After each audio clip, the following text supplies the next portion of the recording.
Welcome, Sacramento soccer fans, to the State of the Republic podcast. I'm your host, Luis, and in today's episode, we're going to talk about the unfortunate 0-0 penalty kick loss against Orange County about a week ago as we record this. I know we weren't waiting a long time to record this because of the result.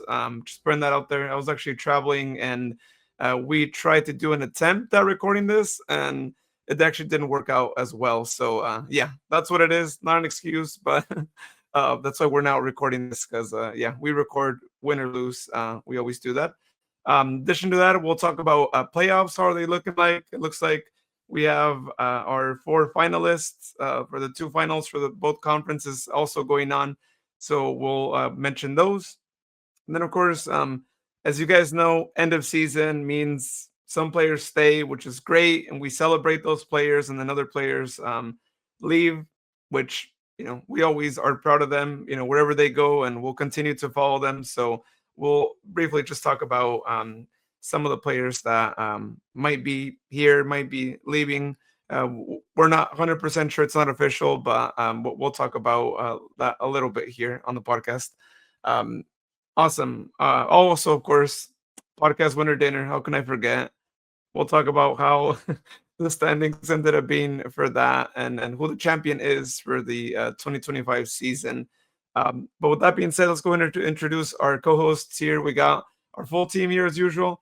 First, let's go all the way over to the city of Kilgore, Texas, that I hear is freezing now. It's almost like it's Alaska. How's it going, Jared? Are you staying warm out there? It's supposed to be slated for 33 degrees later tonight or early tomorrow. Either way, we got a freeze warning going until 9 a.m. But it's not enough to keep down at least one of my teams this weekend. So I'll kind of touch up on that. But yeah, we will go over last Sunday's results. Some of the fire sale transactions are happening across the league. We'll definitely touch on some of those. There will probably be more to go after that. But other than that, doing pretty good. Just waiting to hear from everybody else. Yeah.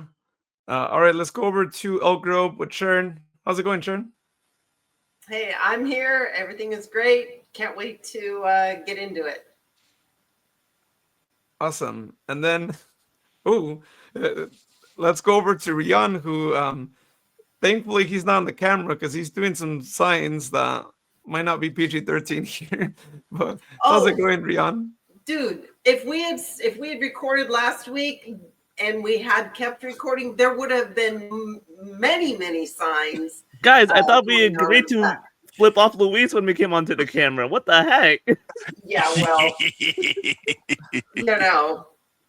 there would have been. I'm trying to be nice. I'm trying to turn a new leaf. That's not going to happen. Whatever. Don't worry about it. Yeah, let's just only talk about podcast winner dinner and nothing else happening, right? No. Can we just do that? Can we just have that as the podcast and that's it, right? Yeah, right. You're so funny because the more I poke at you for the podcast winner dinner, everybody is going to be thinking, I don't know which way you are on anybody else's screen. Everyone is going to think that I hate you, and that's so far from the truth. I've taken the best photos of you and I, and everything. Photos don't count. I hate you. I was going to win it. I just had to keep it close. That's all I needed to do. Hey, look at it this way. At least the trophy still gets to stay in California. Speaking of California, Jared, the weather is wonderful. Today I got hot. It's wonderful. Balmy, wonderful. Feels like, feels like September, October, but it's November. Yes, and it's actually cold during November, like it's supposed to be. Not yet. It's coming. It's coming. Can't even go on my patio if that freeze my ass off. So just so the listeners know, the viewers as well, the context behind why I would be flipped off. Just so people know, there it is there. Well, we tried recording this. I was in Florida out traveling, and for some odd reason, at some point I couldn't hear Sharon, but I could hear Rian and Jared. She tried entering the recording again, and I still couldn't hear Sharon. Even Rian got that like issue, but then he logged back on, and I could hear him. So I don't know what was going on. I don't know, the Wi-Fi in Florida or the so that's headphones why were- we didn't finish the recording last week. We were going to do this Monday night. We were all set up. Luis was in Florida. We all carved time out of our schedule. As a matter of fact, I think we had to wake you up. No. The night before was when we had to wake you up. Whatever. We didn't wake you up. There was a night where you didn't wake up. You were Sleeping Beauty and nobody brought the apple or whatever it's called. Maybe they gave you the night, apple. yeah. Yeah, I don't know those stories. I would rather be out playing in the swing set when I was young.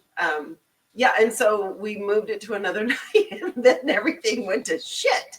It was like we got like a third of the way through the podcast. We had already gotten past Golosses of Gratitude. We were talking about the games, and then all of a sudden everything went to hell in a handbasket.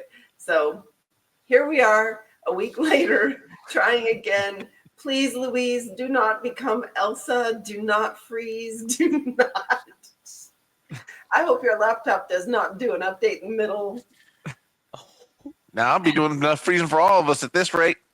Yeah, Yeah, no, well- I could still hear you, so it's all good. I could still hear your audio. It was poor. It was a rough go for all of us. And then Rian texted me, and he's like, "Yeah, that's that situation where Luis can't hear passed on to him." So we're like, "What do we do? Do we log off and log back on?" All right. Well, I know we mentioned it offline at this point, but let's go ahead and give our Golosses of Gratitude for, I guess, the last 2 weeks at this point, right? Well, I'm going to go fast. I wrote them all down so I could just zip through them, and it could almost be like a rap, but I don't know how to rap. So I want to give a big shout out to Catherine Luna and all who volunteered during the week of service that led up to the match. We worked at a food bank distribution center, and some of our buddies were there. Rosa was there, Dan, Tina, Chris, and our account rep, Nick. One of the account reps, Nick, was there, and it was a lot of fun. It was a lot of standing for quite some time.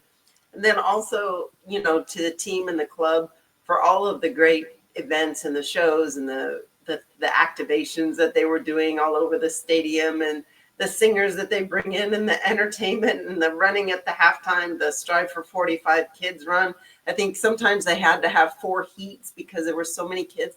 I mean, there's so much that the club is doing. And also on that line, Chairman Tarango and his wife all had back-to-back birthdays. So that was really kind of spectacular to have the club wish everybody a really happy birthday. Thank you to Seba for time well spent with us, 3 years. We got to see a spicy kind of player, and we love the way you did your thing. And to my mom, who turned 95 this past Wednesday, to my family who showed up, and we partied for Tuesday, Wednesday, Thursday. We did all kinds of things together as a group, and hosted a big friend celebration for my mom, all the things, and all who supported her. Big deal, all to the friends. And then to you guys, all the things, thick or thin, technical difficulties or not, we have had a blast, and thank you to you guys. And I look forward to doing some interviews in the off season. We talked about that on the podcast that didn't get recorded. So anyhow, next, those were mine. All right, well, I'll go through a few here. So, first of all, I tried to give a Golosses of Gratitude for this past week. Definitely, first ones go up to Rodrigo Lopez. An amazing career. Glad we were able to witness it as long as we had. Sucked the way it ended, but nonetheless, we're still going to have you on the side of the pitch now. I guess we'll have to get used to that and whatnot. But thank you for so many excellent years of your career. Also, big Golosses of Gratitude to Tower Bridge Battalion and the Republic FC fans that showed up. That also helped during the week of community service as well. That is very much appreciated. one of these days, I'm going to have to try to plan out to be out there for one of those. We'll just see how the schedule goes. Also, Guaza's gratitude going out to Walmart for helping me to prepare for this week. Yeah, it's going to be a fun couple of days not being able to eat anything solid until Wednesday afternoon. But future Guaza gratitude going out to Brahms Ice Cream in Longview this coming Wednesday after I'm done with the exam. I'll put it that way, for getting some solid food in my stomach after such a long time. But also Guaza gratitude to Sharon, Luis, Rian, for the great year. And in fact, that once again, this is Rian's first full season finally in the books. And like they'll talk about later, he got an awfully nice prize to mark that first year on the team. And of course, also to our listeners and watchers, our viewers, every time we come through, we're grateful that you choose us, that you give us feedback, things we can talk about, questions, answers, things of that nature. Without you, there is no us. That's pretty much what I've got for right now. How about Rian? What do you got for us this week? Yeah. Firstly, I want to thank the stadium op crew. I may or may not have broken a table in the press area in the stadium. So thank you for the stadium ops for replacing that table very quickly. Thank you to all the Republic staff, but I just want to give a special shout out to JJ and Grace, the communications team. Without their work, my work couldn't be real. Thank you for the season.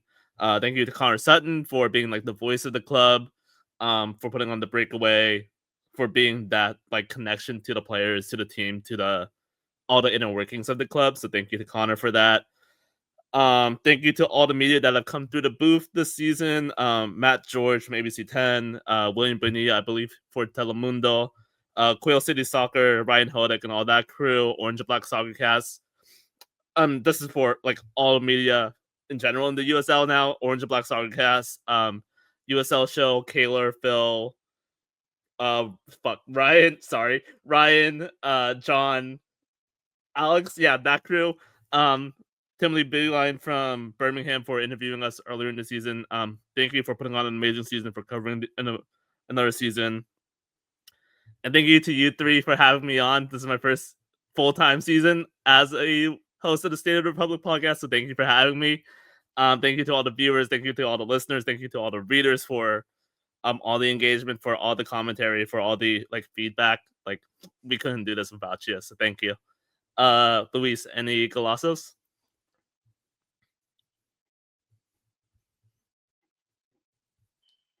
There you go. All right. Speaking of technical difficulties, there's one there. Well, first one on that note goes out to you guys for putting up with the technical difficulties last week, as we mentioned, and also the day before on Monday for putting up with me falling asleep a few minutes before a recording after a really early flight over to Florida cross-country trip. I was really tired, and I ended up falling asleep before, so those things happen. But here we are recording it, and thankfully there wasn't a game this weekend, so we were able to get this recorded right now. Another one goes out to all the airlines that I took for not canceling my flights. You guys know what's going on, and I'm very thankful that I was actually lucky to be able to go through my flights with no too little delay of any timing. Another one goes out to the University of Southern California. I actually was able to go out there these past few days for their Trojan Family Weekend. They put together a really great schedule, different options for everyone to go to, and also got the chance to go to my first ever college football game, which they won, and it was a great experience there.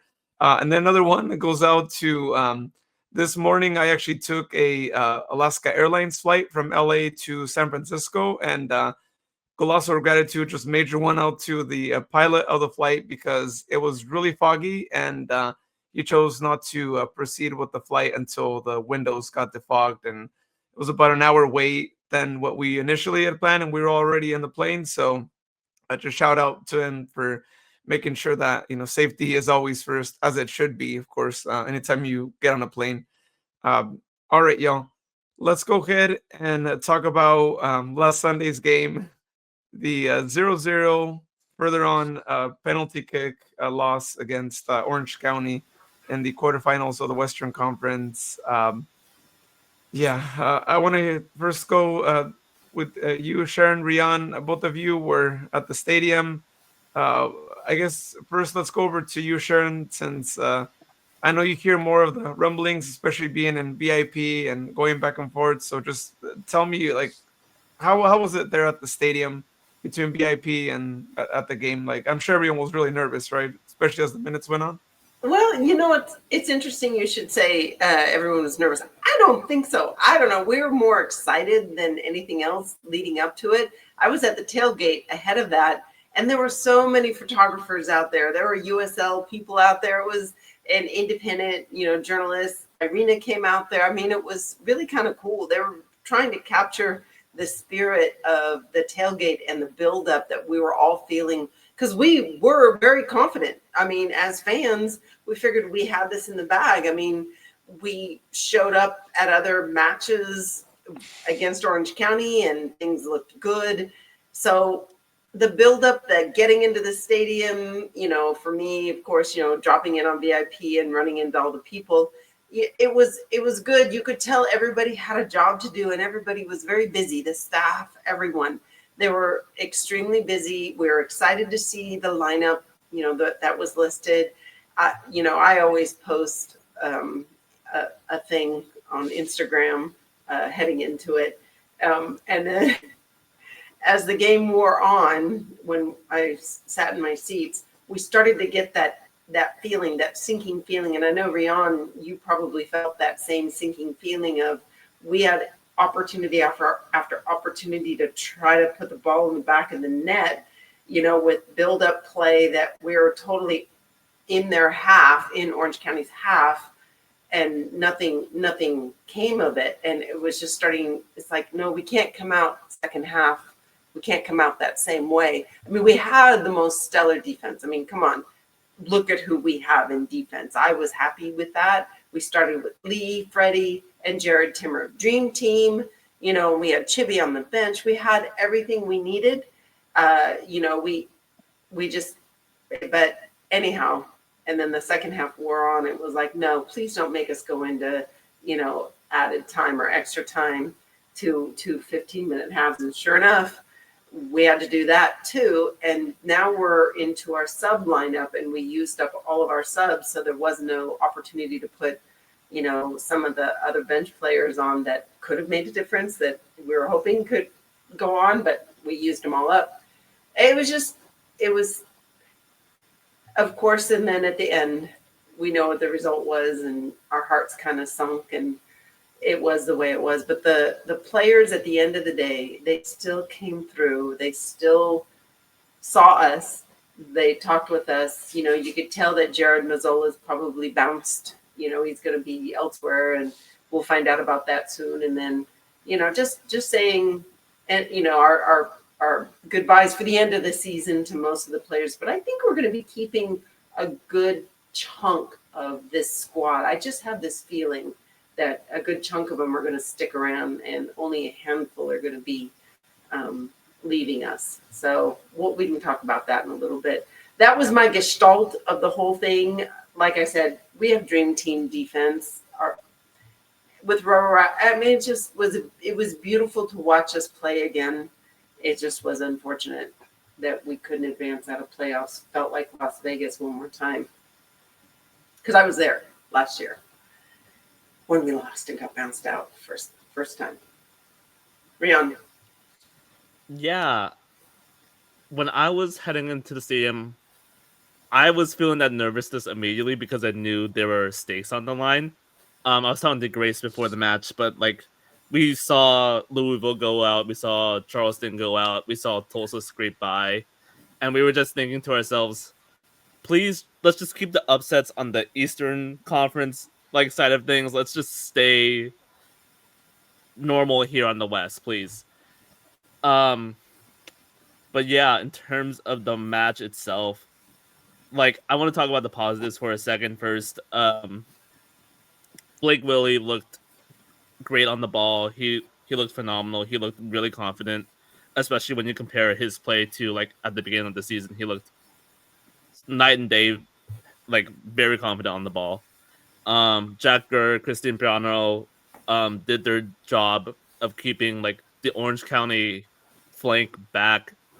Ryan Dogman and Haggard, that was the Orange County duo I was most wary of heading into this match, and they were kept quiet because Pirano and Gurr kept harassing them.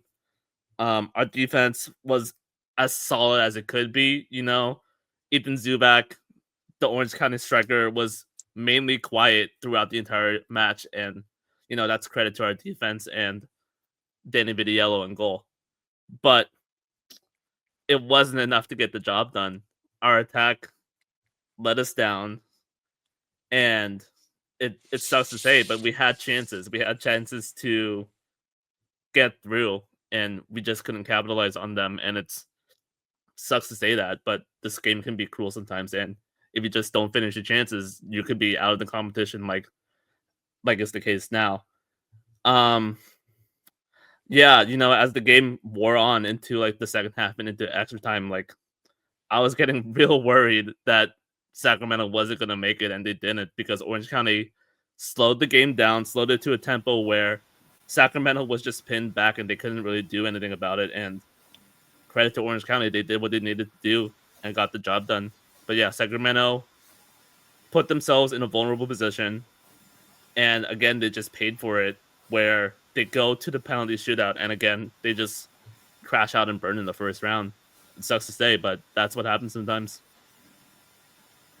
Yeah, and if anybody read the Quail City, I mean, there's a couple of articles by them. Number one, their recap of the match, and then also their farewell to Seba and their discussion of how our team plays and how well Seba fit in, and what he brought to the table.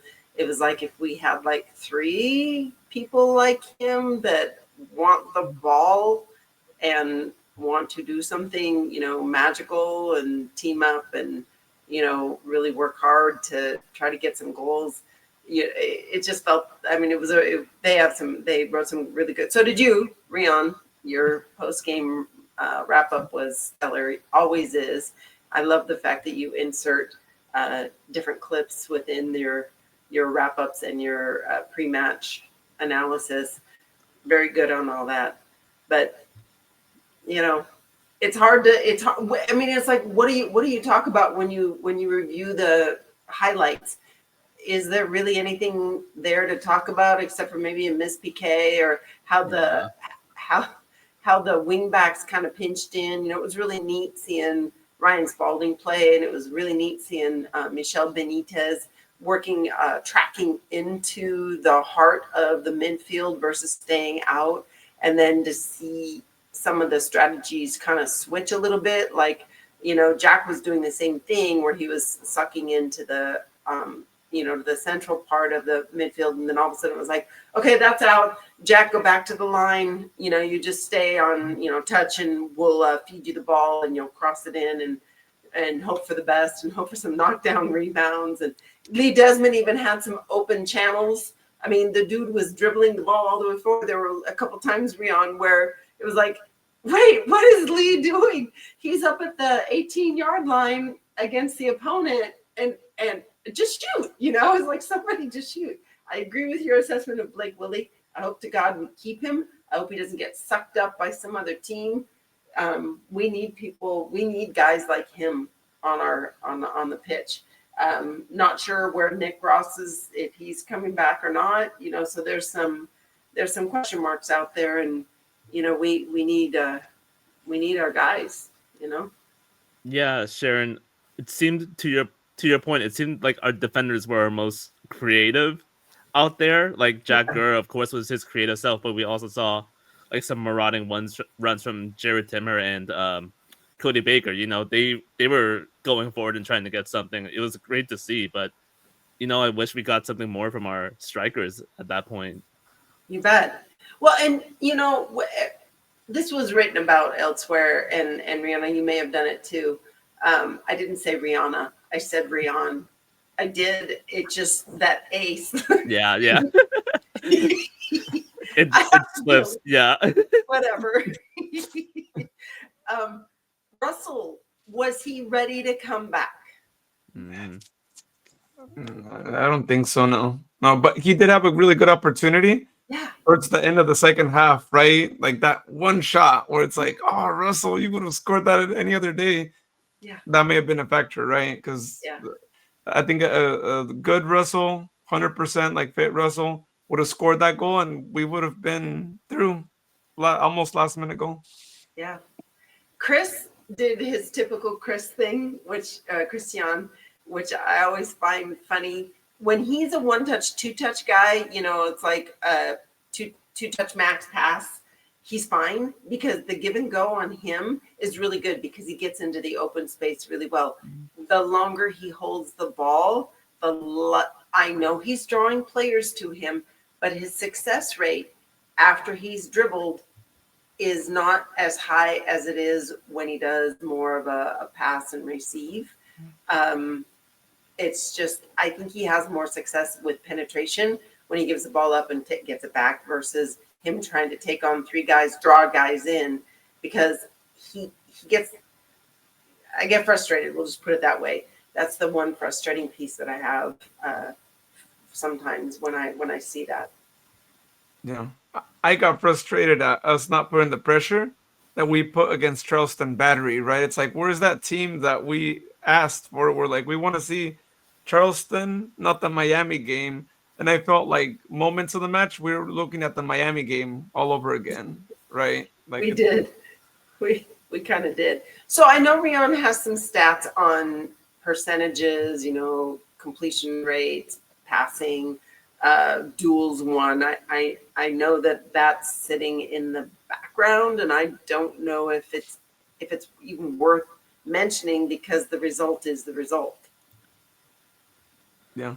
Well, it's a reflection, all right? I mean, the stats 13 total shots for Sac, 11 for Orange County, only one shot on target entire game, right? That's only for Sac Republic, none for Orange County. So, yeah, that's worthy of a 0-0 match that unfortunately had to go to penalty kicks because someone needed to win, right? I mean, that's how the game goes. You can't have a 0-0 game.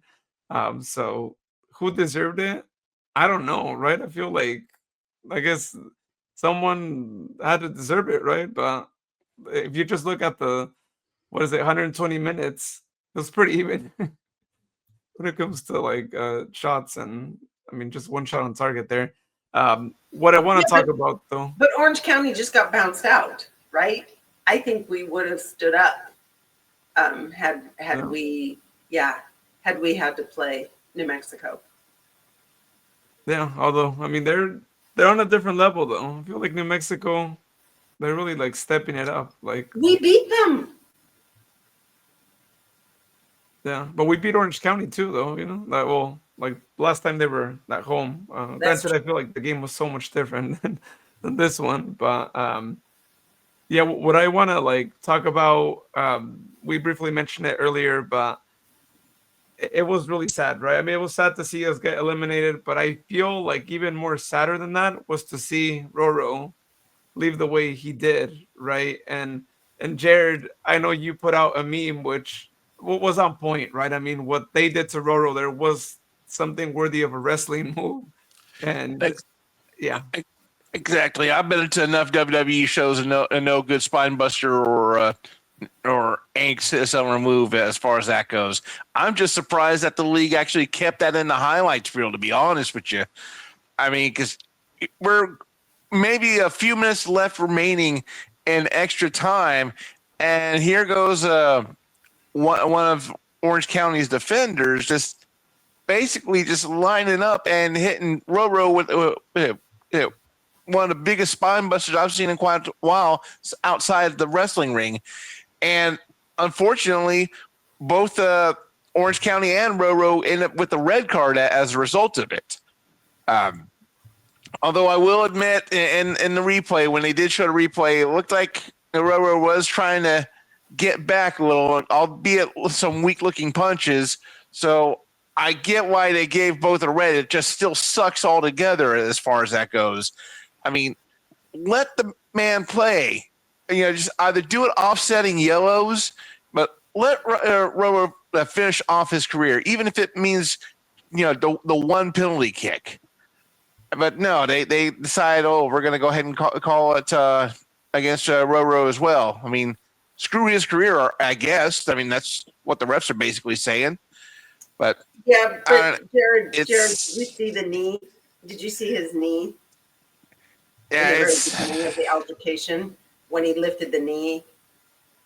Yeah, that's why I'm saying it looked like it could have either been a spine buster or a spears or something.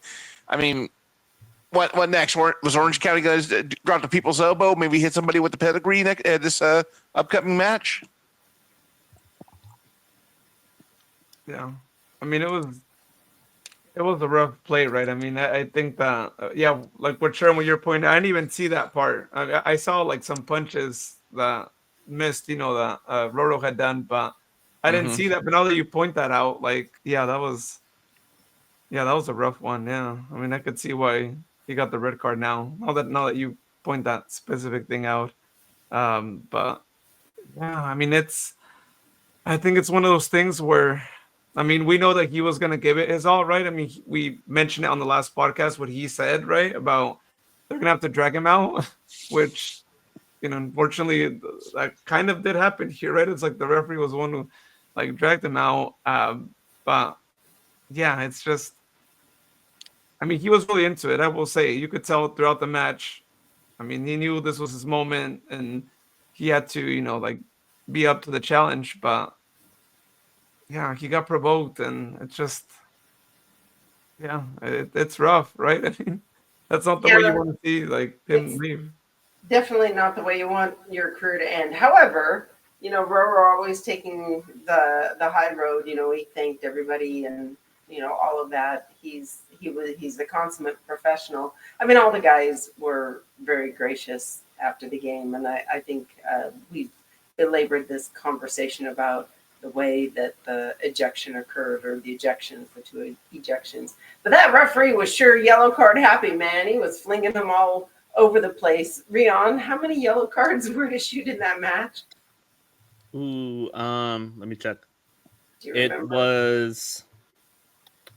was 5 yellow cards to the Republic and to the Orange County, and then on top of that, 1 red card each. Yeah. So yeah. Do we think that the official didn't have control of the game, or it deserved to have that much, caution? I mean, to be fair, like the first half, it was just that 1 yellow card to Portillo, and then slowly, as the game kind of descended into chaos, he kind of slowly started giving more and more yellow cards, and it just got a little out of hand. Yeah, that's a good point. That's usually how it happens, right? I think referees, I think we've seen it throughout the season where like they won't give any cards, and then all of a sudden they remember like, hey, I had some cards to give, right? I need to start giving these out because that's what I'm here to do, That's my job, is to give the yellow cards, and in this case also red cards. So yeah, that's how that went. But I mean, regardless of what ended up happening, I mean, there was no team that just had one less player, right? I mean, it was even on that front. So yeah, we couldn't say. I mean, who knows what would have happened? Surely Roro would have been one of the first 5 penalty kick shooters. I mean, who knows when he would have shot? Maybe when someone missed, maybe when someone scored. But even then, we know penalty kicks. We know Roro's a good penalty kick taker, but when you're up there, you never know. I mean, we saw it in the penalty kick shootout, right? Some of the guys that have had strong shots that have actually done well, unfortunately, that didn't actually do the right shot. So that's all that was. I mean, game went to penalty kicks, and we know what happened, right? It was back and forth.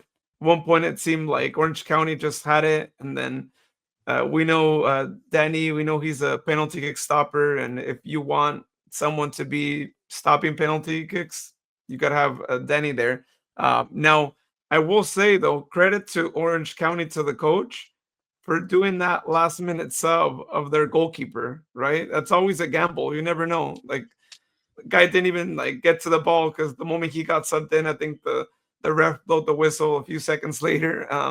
But it ended up working out for him. And sometimes it does, and this was his moment. But yeah, that's how that went. So that was that. I mean, I will say at least the team actually delivered on a pretty intense penalty kick shootout, right? At least they took it to sudden death. And unfortunately, I mean, we don't want to see any of our players miss, but it was sad to see Jack be the one that missed it. So yeah, that I, was I was as this shootout was happening, I was thinking to myself, damn, if we lose this, I feel bad for whoever gets that unfortunate kick, and it happened to Jack, and it sucks. It really does suck for him to have that weight on his shoulders.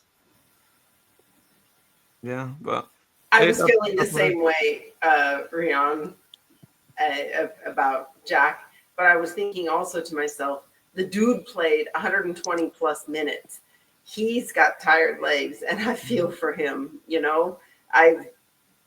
know that I've been in that position before, tournaments, third game, championship match, and I step up because we had to go to PKs, and I step up to take one, and I skied it. And I'm solid at PKs. When I used to play, I was the person you wanted to take a PK because I would train over and over and over and over. I knew the muscle mechanics, but I was tired, and I had probably not rehydrated. And that was the situation. That was the situation with Jack. He had pretty much spent everything that he had. He spent it on the field playing, and I give him all the grace in the world. It's a lot of pressure. Granted, a couple of our other guys made the thing, but their goalkeeper was massive, and the way he hopped back and forth on the line, he's huge. I mean, I swear to God, it was like going up against a giant. That dude was big. Their keeper that came in at the last minute, he's huge, right? Yeah. No, yeah, he is. Yeah. He's Again, huge. that's why he got subbed in, right? I mean, the coach Yeah. knew what he Look was at him. doing. Okay, so anybody who's listening, we are actually looking at that keeper and how big his wingspan was, and how. Okay, now we're just showing him. We missed the kick, and that was the last. But he's huge. He's just freaking huge. We're watching how big he has a huge command of the goal area, the goal mouth area, and that's intimidating to anybody who's taking the kick. You have to Yeah. ignore it. Yeah, I mean, credit to their goalkeeper. Yeah, he knew where to go to.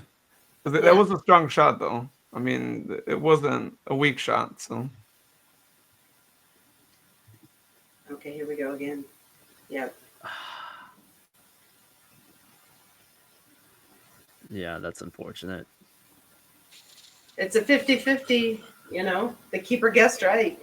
And we don't have VAR to say whether or not he stepped off the line. yeah, unless you're an MLS team and you're in the Open Cup semifinals, then you probably won't have the shot actually run. But yeah, I mean that's what ended up happening. He ended up doing that, and then that was it for the match. And so yeah, it happens to us again at home. I think it might be the first penalty kick shootout, right, that we lose at home. If I'm not mistaken, maybe Rian, correct me. I might be wrong, but Ooh, I don't know that off the top of my head. I think it might maybe. I mean, the last one was against KC, right, at home, in Open Cup. At home, huh? At I haven't home. really thought of that. I know. We have to go backwards because in Las Vegas, we were away when we lost. And the year before that, in playoffs, I don't think we had to go to PKs. We just got bounced. Yeah, there was one year Colorado just beat us, and Yeah. yeah, it was Yeah, bad. I think you're right. I think it was the Open Cup. I think that's the last time we had PKs at home, and we didn't lose. It's been a while. Yeah, I mean, not that we want penalty kicks at home. Like I'm sure no one. We'd all much rather get the score before. Like, don't let us get to that point because it's what do they say? It's not for the faint of heart, right? When you hear the word penalty kick shootout and it's your team, it's like, yeah, can we skip that? Um, but yeah, so that was that though. I mean, it was a sad moment, but at the end of the day, again, 50-50 penalty kick shootouts. The best teams lose them because that's all that is. But as you mentioned, Sharon, I mean, we're recording like a week after now, so we could say this because the games just happened. But yeah, Orange County got eliminated, so yeah, makes us feel maybe better that they're out. And so let's take a look here at the playoffs bracket and how are things looking like now. We have conference finals here. So let me actually not. Let me Yeah, actually put change us back on the side. Yeah, there you go. here. So FC Tulsa, they beat Colorado Springs. Phoenix beat El Paso. We knew that was a toss-up. El Paso, Phoenix there, and then of course FC Tulsa last minute, right of extra time, beats Phoenix Rising. Jared, I'm sure you were over there like celebrating that because it sucks to lose penalty kicks, but to lose last minute in extra time, that's got to be worse. Yeah, I mean, at this rate, I've only got one team left that I can really go for as far as having a good chance. That's going to be Rhode Island. You know, I know our buddy William is probably happy to hear that. I'm sure, but right now I don't think New Mexico really has what it takes. I mean, yeah, we ended up sweeping them, or at least getting the better on the series, and then to lose to Orange County, and then Orange County lose to them. I definitely say Tulsa is going to be taking the Western Conference title at this point. So I'm putting it right there. Tulsa, FC Tulsa, and Rhode Island. Yeah, New Mexico did something good for us though, right? They beat Uncle Ruckus though in the quarterfinals. Then they True. beat Orange County as I guess a way of like avenging us in a way. And so yeah, they're playing against FC Tulsa in the Western Conference Final at Tulsa. And then on the other bracket, the final is actually Rhode Island against Pittsburgh Riverhounds at Pittsburgh. So should be an interesting matchup there between them. Rhode Island, which let's remember, we have Aldair there. So as I mentioned, there would be a Sac Republic presence in the Eastern Conference Final, but also in the Western Conference Final, right? Because Trevor actually got a lottery ticket, right? He ends up going to the final after getting, transferred earlier this season. So we're happy for Trevor, though. I mean, he deserved it, right? He deserved more playing time, and there you go. He gets to play in the final. So My sadness was watching Danny Dicchio and Carlos and Shane not make it through, and I had all the hopes in the world for them, just because they're alumni from Sac Republic, but it didn't happen. yeah. Although Carlos could say that they beat Louisville City, and I don't know if you guys saw that like crazy Carlos save. I mean, that was the save of the playoffs, I would say. It was fantastic, and it's also sad that North Carolina is holding off. They're ceasing operations, won't be involved next season, but they're hoping.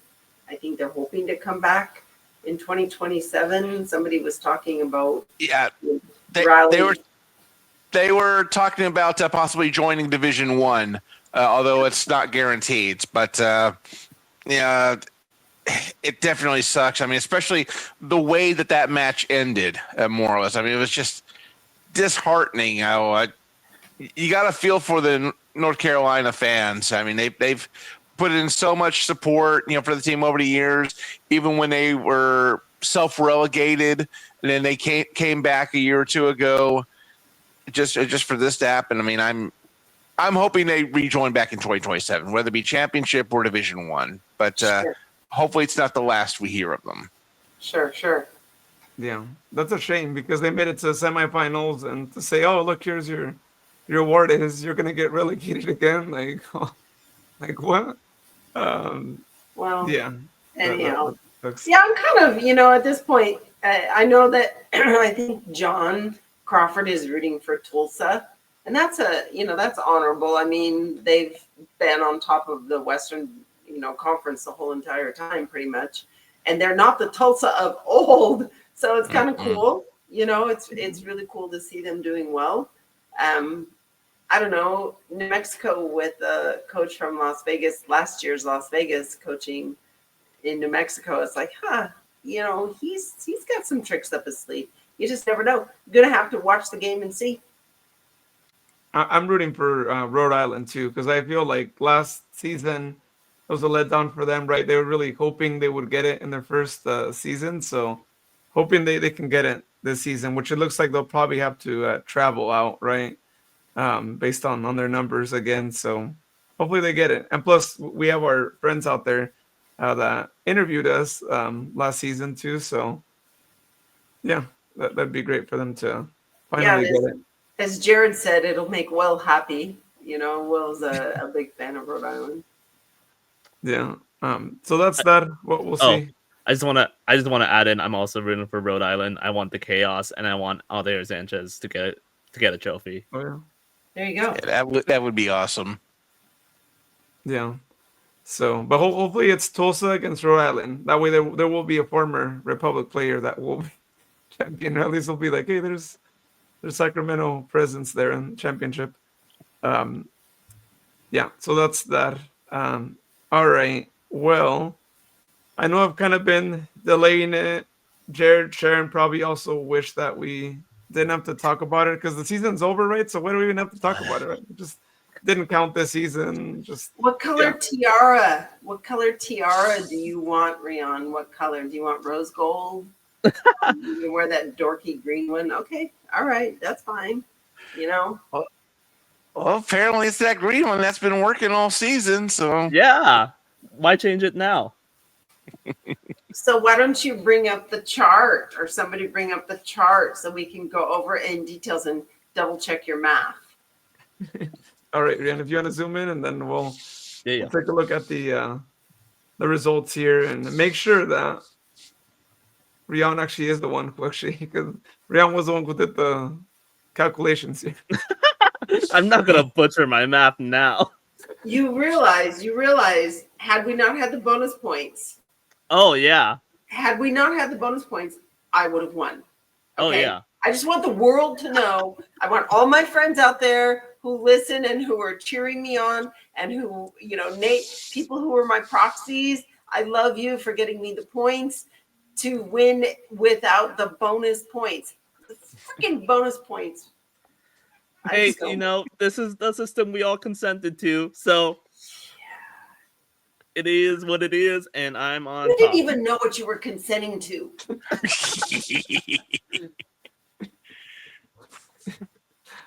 Yeah, so in the playoffs game, we all got 1 point, so it was pretty even there.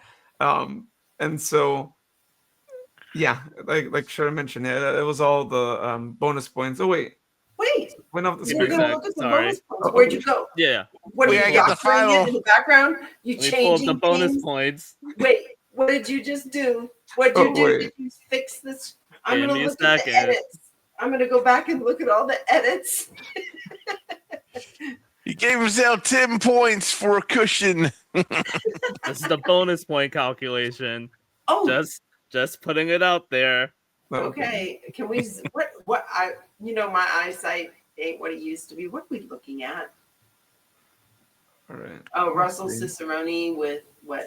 So top goal scorers, and this is across all the competitions, by the way. Okay. So looks like Russell Cicerone takes the golden boot of overall with For the club. 9 goals. For goals. Yeah, okay. And so that was 8 in USL and then 1 in the Jägermeister Cup. So Yeah, a little on the lower end, right? I mean, this is like all competitions. Yeah, we expect more. Yeah, it's weird that we never seem to have a double-digit goal scorer for all the chances that we create. It's just weird. Just weird. I know. And then Yeah. Murray was the assist leader. That's Yep. crazy. That we could have predicted that. We could have with him coming back healthy. I just want to add in, if Jack Gurr tied it up, Jared would have cleared for second place in the competition. Wow. Oh. If. But that didn't. Uh, And at least nobody was. Michelle Benitez would. I'm sorry, Jared. But I was just gonna say, at least I got to reside in the penthouse for like a brief moment. Yeah, that happened there. But yeah, no, like you said, Rodrigo Lopez, first place, 8, 6 in USL, 2 in the Open Cup. I mean, we remember those Open Cup ones very clearly, especially that one in San Trevor. Jose for Trevor. yeah. Yeah, that was a good one.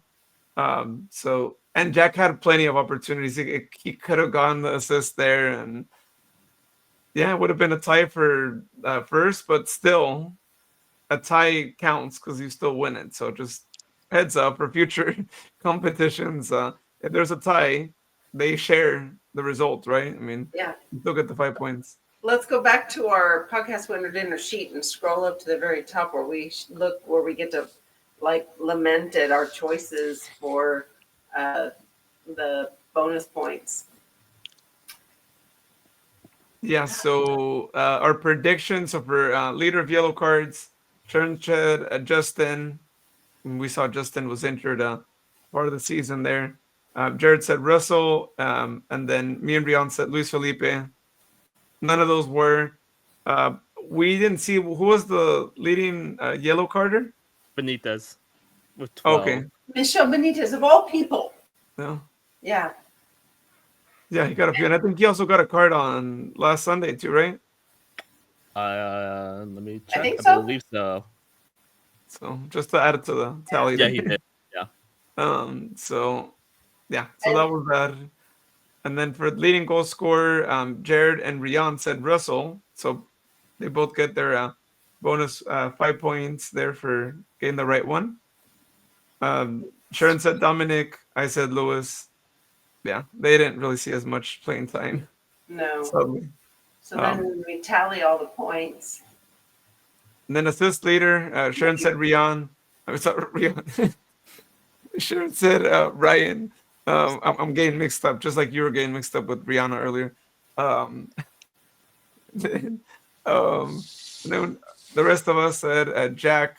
So imagine what it would have been, Sharon. I think Rihanna, we look at the math there. I think if Jack would have gone that and we 3 would have gone the 5 points, Sharon would have actually been in last, right? Or actually, me and Sharon would have been in last, right? Because I would have had 38. Yeah, Sharon, me and you would have been in last place. Yep. With if the 5 points would have applied to Jared, Rihanna, and myself. But the final standings here, I mean, we can't even have a drum roll anymore because we already mentioned it already here. But first place and a first-time champion in his first season, he's doing the Sacramento Republic 2014 here. Rian with 42 points, and then Jared and Sharon actually share second place, 38 points there. And yeah, I don't know what happened to me. I did a Colorado. I was just gonna say you did a Colorado. Yeah, 33 points basement. That was really far off. So yeah, so Rian will be getting the championship trophy. I still have to write your name down. Somewhere. And I'll have to get the backdrop because I never gave you the backdrop that goes with the trophy. I got the backdrop, yeah. Did I give that to you? It's over here. I just didn't. Oh, I did? Okay. Here, so. Okay, so yeah, so the backdrop. You get the right backdrop. There. The only reason why I have this was because I've had this for forever. And when I looked at it, when we were figuring out what we wanted to do for a trophy, at the time we were talking about what do we want to do for a trophy, I looked online on Amazon and somebody was selling one of these. So I said, hey, how about if we do? So I still have one that's not the official trophy. It's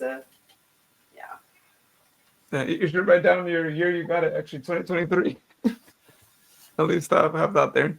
I can just write So, things on mine. I can write things on mine. I can just write things like I was the champion. yeah. Like all these years in my own mind, I'm a winner. So yeah. So Rian's gonna be getting it, and then yeah, next season we try to take it away from Rian. Don't let him have a No, I don't think that's back. gonna happen. I think it's gonna stay here for a good bit. Just gotta play the law of numbers, folks. Just gotta use the numbers for your benefit. In other words, we have to take a deep dive on the stats along right with you. Okay. Okay.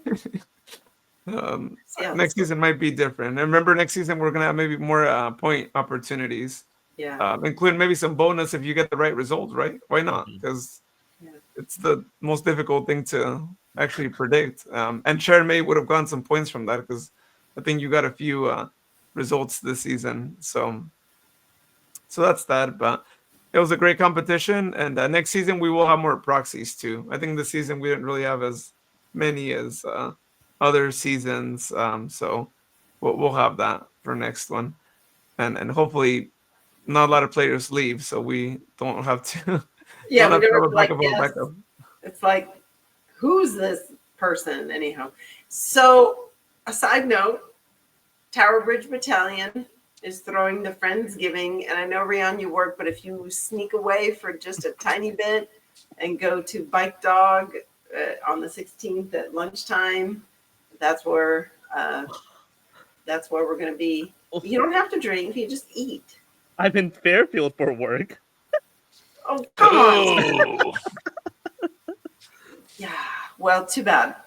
Luis, if Sunday, if you drive up and you want to do the Friendsgiving with Tower Bridge Battalion, they posted on their wall the details of everything. So, I hope people want to go hang out again a little bit together and talk about stuff. Yeah, talk about next season, right? If people have any ideas for TBB, what do you want to see more of? What did you like seeing this season? Then go and let them know. Like they're TBV, taking ideas. Like, yeah. they're awesome. It was a lot of fun this year. They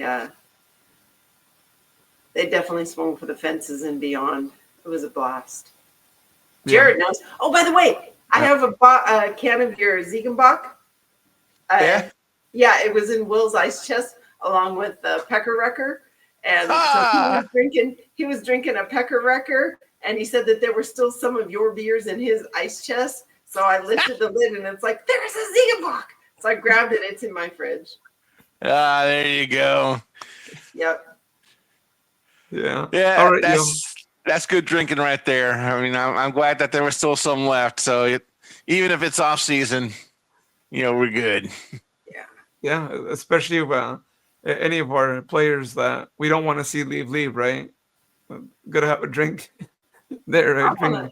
I definitely want to go have a beer with a couple of the guys, Mm-hmm. Again. Can't wait Off- to see them again. Of season, right? Now's the time when they could maybe cut the diet a little bit, and now's the time though, because once January rolls on, no more of that. All right, y'all.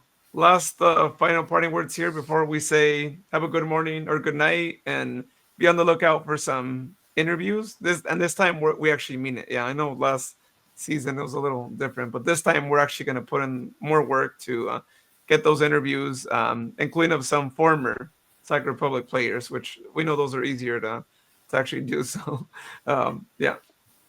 Yeah, Jonathan Ricketts is all in. It'd be good to talk with him. It'd be really good to, talk with Cody Baker and ask him, about his experience playing here. But my final parting words are literally just stay hanging with your buds. And, anybody who feels like they want to move into Section 106 and, it's like camp. We don't want to not sit together. We always want to sit together, and we want anybody who thinks that they want to sit around us, please come. I know John loves his Section 106, same with Teen, but hey, if there's an opportunity to get closer, it would be fun. We love who we sit with, We love who we cheer with.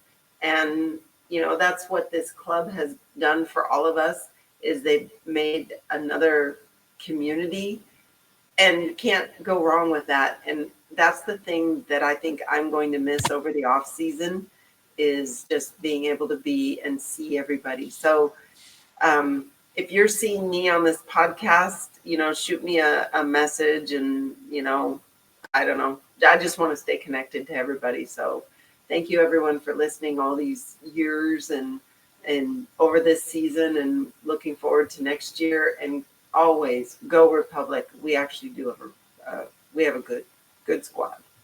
Go Republic. Oh shoot, it's me. Yeah, it's the off season, but that doesn't mean I'm not busy. I still have a couple articles to write. I still have the stats recap. I still have, the goodbye posts to all the players that are going to be leaving this season. The roster tracker. So, keep an eye on the site. If you see me around, if you see me on Blue Sky, if you want to just talk soccer, just feel free to PM me. I'm also on Reddit as well. My Blue Sky is always quail.bsky.social if you want to reach out to me there. I'm also active on Reddit at Ryancil, Ryancil. But yeah, happy to talk more soccer in the off season. All right, so I got a little bit of a whole glory gumbo here, but I'll go ahead and make it quick. Now, USL W League is finally getting some more competition in the Northwest. I don't know if they're going to be playing against any teams in the NorCal Conference, but welcome Portland Cherry Bombs FC, under the same ownership as the Portland Pickles baseball team and the Portland Bangers soccer team. They are set to play in 2026. Also, Texoma FC, a team that I've loved to hate, given one signing. They are doing the FC Tucson dance and popping down to League Two. But already there's been a new team announced, Rodeo SC, that will be more than likely replacing them, playing not too far from Sherman, Texas, nearby.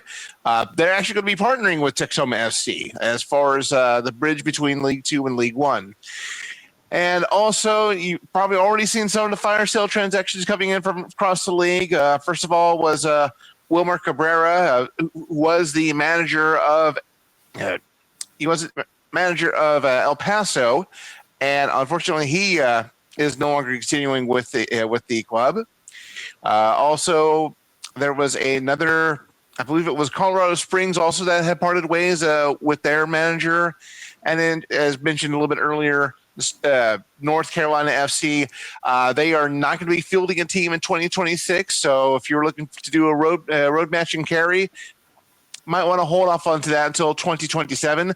They are trying to join the new USL Division One league. It's not really guaranteed though, but certainly wish them the best of luck, especially for their fans that have had to go through this. I mean, can't we have an off season where there's not a team folding? I mean, I guess. I mean, maybe it's just me. Of course, now this means we're going to have to do a conference realignment as well, especially since we have Santa Barbara pausing until 2027, but we'll still have, I believe, Sporting Jacks and Brooklyn FC joining the league there. But we'll see. And one other item, and I'm not sure if anyone else has seen it. Some may have.